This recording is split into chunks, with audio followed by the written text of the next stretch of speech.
हमारे बॉस की तरफ से छोटा सा तोहफा आपके लिए। आपके बॉस कौन है? उन्हें पूरी उम्मीद है कि आप उनके आइडेंटिटी को गेस कर लेंगी। ये तोहफा सिर्फ और सिर्फ आपके लिए है।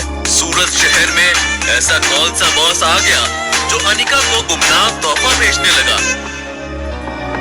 भानुशाली कंपनी यहाँ की सबसे बड़ी कंपनी है और जैसे ही कॉन्ट्रैक्ट साइन करेगी हमारी शिवानी सुपरस्टार बन जाएगी।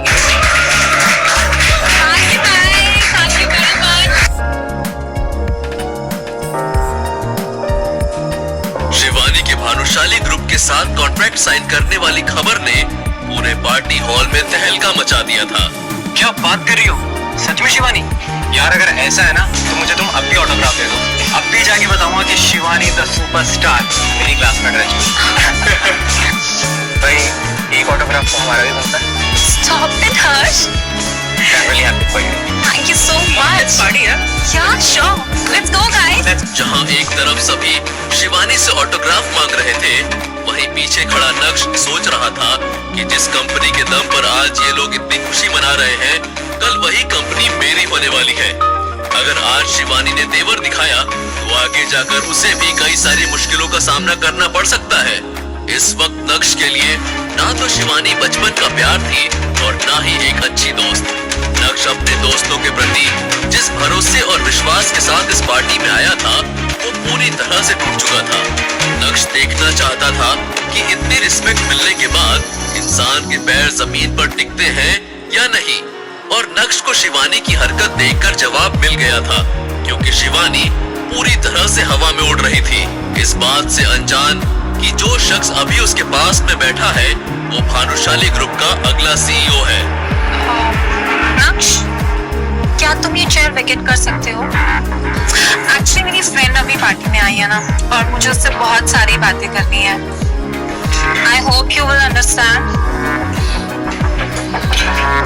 हाँ, तुम्हारी फ्रेंड यानी बेस्ट फ्रेंड राइट? तुम्हारी बेंच पार्टनर प्रियंका।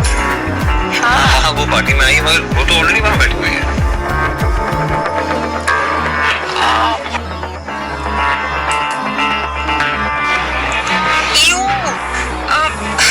मुझे तुम्हारी बॉडी से बहुत गंदी स्मेल आ रही है।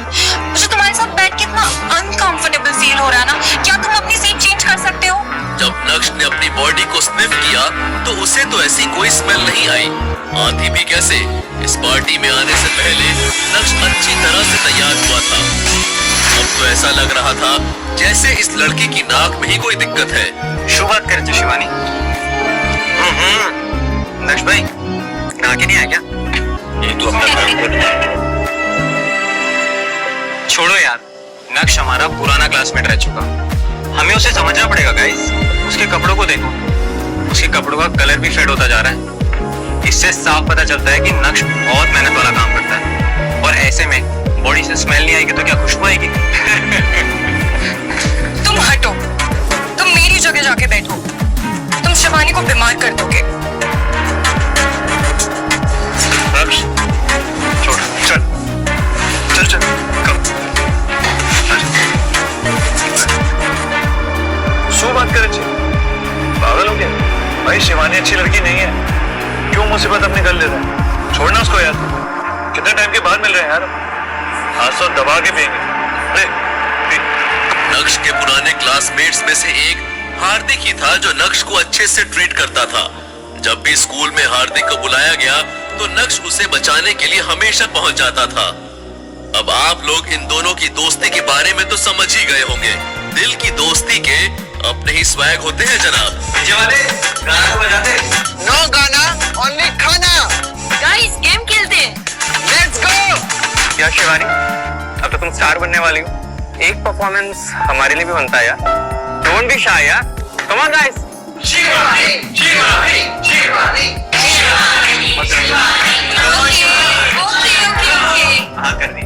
For you guys.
पहले के मुकाबले अब कुछ ज्यादा ही अट्रैक्टिव हो गई थी।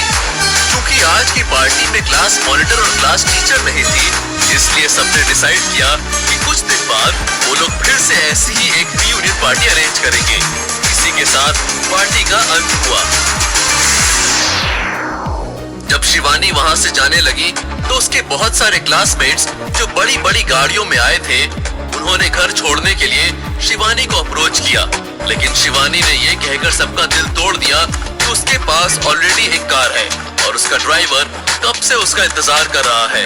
ये लोग शिवानी को अपनी देसी एसयूवी में बिठाना चाहते थे, लेकिन यहाँ तो शिवानी के पास इम्पोर्टेड गाड़ी निकली।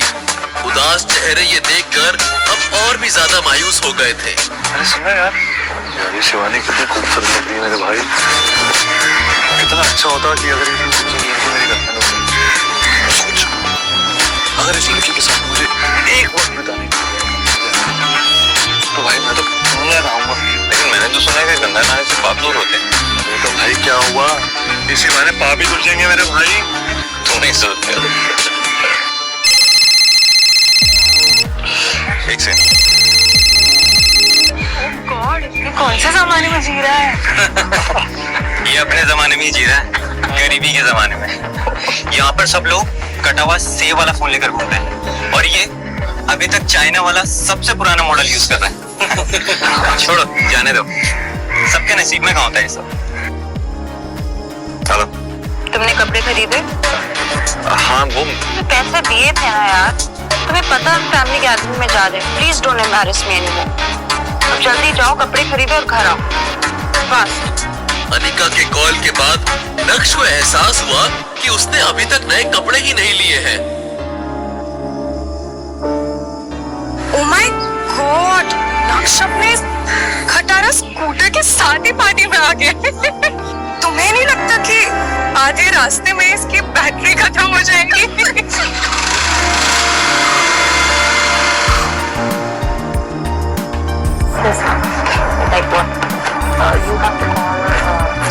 हेलो मैम, ये हमारे बॉस की तरफ से छोटा सा तोहफा आपके लिए।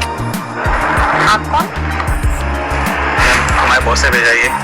क्या बात है मैम, बॉयफ्रेंड की तरफ से गिफ्ट। वाकई में अनिका ने अपने एम्प्लॉयज को बोलने की काफी छूट दे रखी थी। ज्यादा बकवास मत करो, मेरा कोई बॉयफ्रेंड नहीं है। आपके बॉस कौन है? सॉरी मैम, हमारे बॉस ने बोला है कि उन्हें पूरी उम्मीद है कि आप उनके आइडेंटिटी को गेस कर लेंगे।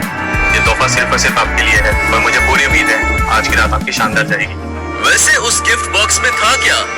सूरत शहर में ऐसा कौन सा बॉस आ गया जो अनिका को गुमनाम तोहफा भेजने लगा? क्या अनिका उस गुमनाम बॉस को पहचान पाएगी? क्या इस गिफ्ट बॉक्स में ऐसा कुछ निकलेगा जिसे देखने के बाद अनिका के चेहरे पर खुशी ही खुशी होगी, या फिर सब कुछ उल्टा होगा?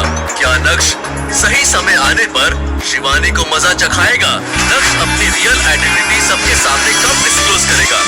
सभी सवालों के जवाब को जानने के लिए सुनते रहिए सिर्फ एवरीथिंग ऑडियो स्टोरीज पे। सब्सक्राइब करना न भूलें। देखने के लिए धन्यवाद और अगला एपिसोड जारी रखें।